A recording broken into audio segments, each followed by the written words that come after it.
Hello, my name is Haru Chihuahua, and this is my video for my digital media and culture class. So today I'll be addressing three different topics for my media influence video. One, how would you evaluate the positive and negative outcomes of the evolving media technology landscape? Two, what sources are available for assessing the reliability and accuracy of news media? And three, what are the ethical responsibilities of media consumers, platforms, and content creators? So let's get started. Let's talk first about positive outcomes. The positive outcomes are the accessibility to global connectivity. So, media technology has made it very easy for people to share and inform others more than ever has been possible before. And it is able to reach everyone from all corners of the world to share and learn and create together. This democratization of information has empowered a lot of movements, for example, the Black Lives Matter movements. Dr. Ethan Zuckerberg, director of the Center of Civic Media at MIT, highlighted in his 2019 article, Whose Steps Matter, New Research on Black Lives Matter and Media Attention, how social media platforms can amplify marginalized voices as well as giving them a platform to be heard globally. This includes apps like WhatsApp that can work through different Wi-Fi networks that can reach to different people, not relying on cellular data. Apps like TikTok can be used to spread awareness about wars, crimes, and provide humanitarian aid or shared content interests that can reach anyone in the world. And the reason why Black Lives Matter was so big was because they connected through the app TikTok that allowed people to create a sense of community around the subject of injustice. There were Palestinians that were giving the Black Lives Matter movements people some tips on how to deal with tear gas in case they got hurt or how to survive an infection. There are also a lot of educational opportunities. There are a lot of online platforms and digital tools that have revolutionized education, providing a lot of access to a lot of different people around the world, including YouTube. And this main resource allows people in remote areas and individuals that don't have access to traditional education to be able to be educated. This media technology landscape, for example, has changed a lot of points of has been very beneficial for a lot of people.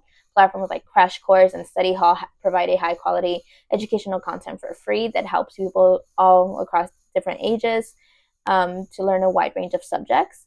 Study Hall, in particular, partners with ASU that offers courses that count towards college credit, and you don't have to make a payment until you actually pass the course, which makes things a lot more accessible and affordable for a lot more people.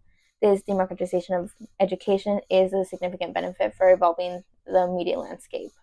Some negative outcomes are misinformation and echo chambers. The downside of a lot of accessibility is the spread of misinformation. Algorithms and platforms like Facebook and YouTube can create echo chambers, reinforcing pre existing beliefs by limiting exposure to other content and diverse perspectives. Ellie Fraser, in his book The Filler Bubble, What the Internet is Hiding from You from 2011, discusses the algorithms and how they can isolate users in bubbles of information that align with their own personal biases, which can distort their worldview.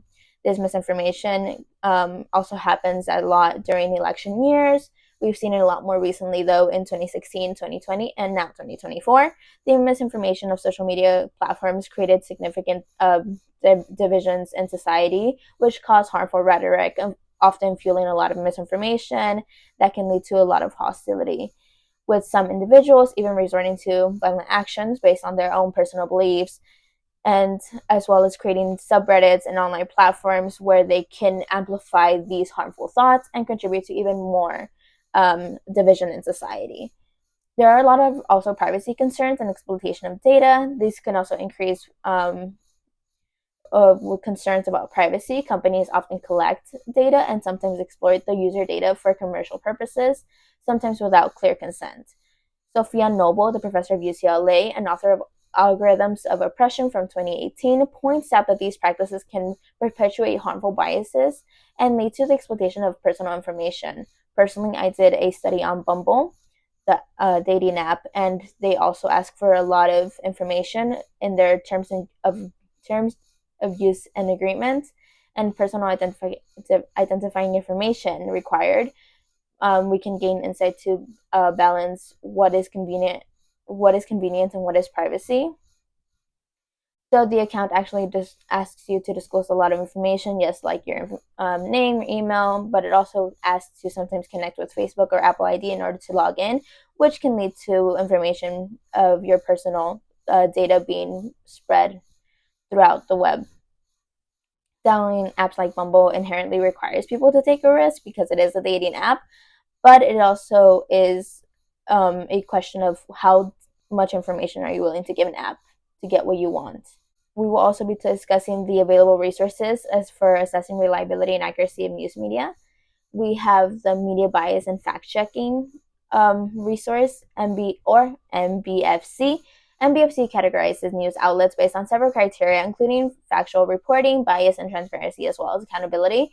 They provide different analysis of sources, claiming them as left bias, right bias, or least bias, questionable sources, and so on and so forth. David Venschnitt is the founder of BMFC, which explains that their goal is to help users navigate the complex landscape and provide a clear information of reliability of news sources.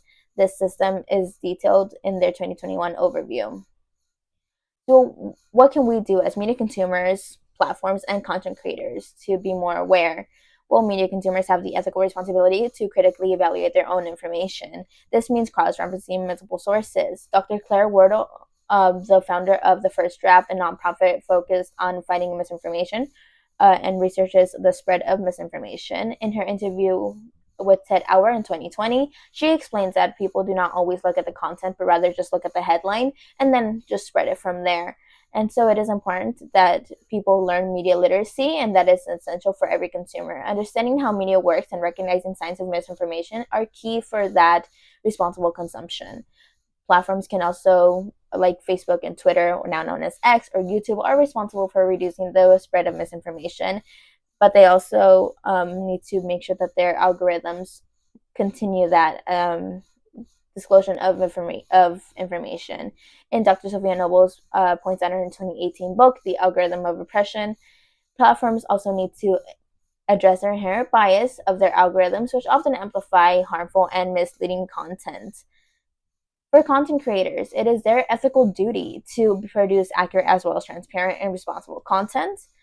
Media influencers are not exactly a new thing, but it is something that is still recent. So creating content with integrity is very important.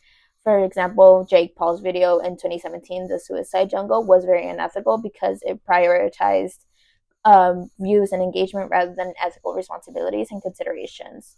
Hank Green, on the other hand, is very known for his ethical behavior because he is very popular on TikTok and YouTube, and he discloses topics that he's always referencing when he doesn't know something, or when he does know something, he provides the reference to the actual original source. This transparency commits and commitment to accuracy are key components as why he is one of the most ethical content creators on both platforms to this day, which helps build trust with an audience.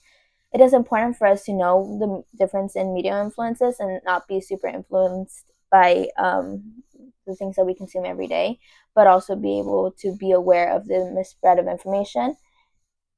And so this has been my media influence discussion. Thank you very much.